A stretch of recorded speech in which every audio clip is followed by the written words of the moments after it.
મહત્વની ખબરો સામે આવી રહી છે। કઠુઆ, અખનૂર, સાંબામાં બ્લેકઆઉટ, 3 બ્લાસ્ટનો અવાજ સંભળાયો છે।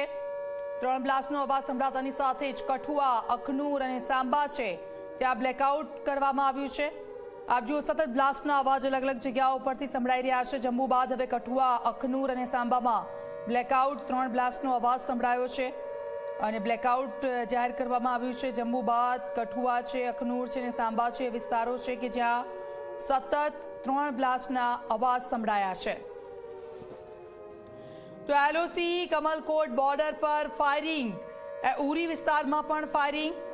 આપ જુઓ, સતત ફાયરિંગના અવાજો। સરહદ નજીકના ગામડાઓને નિશાન બનાવી રહ્યું છે પાકિસ્તાન। સરહદ નજીકના જે ગામડાઓ છે ત્યાં ફાયરિંગ યથાવત છે। નાગરિકોને હવે નિશાન બનાવી રહ્યું છે। રાજૌરીમાં પણ બ્લાસ્ટનો અવાજ સંભળાયો। તંગધાર અને કેરનમાં ફાયરિંગ થઈ રહ્યું છે। એલઓસી કમલકોટ બોર્ડર પર ફાયરિંગના અવાજ આવી રહ્યા છે। ઉરી વિસ્તારમાં પણ ફાયરિંગ પાકિસ્તાન તરફથી કરવામાં આવી રહ્યું છે। સરહદ નજીકના જે ગામડાઓ આવી રહ્યા છે અને હવે તેને નિશાન બનાવી રહ્યું છે પાકિસ્તાન।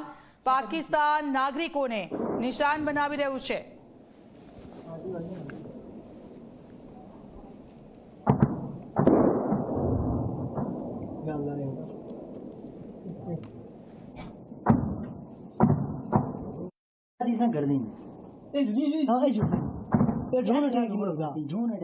ड्रोन अटैक साचा जी सिंह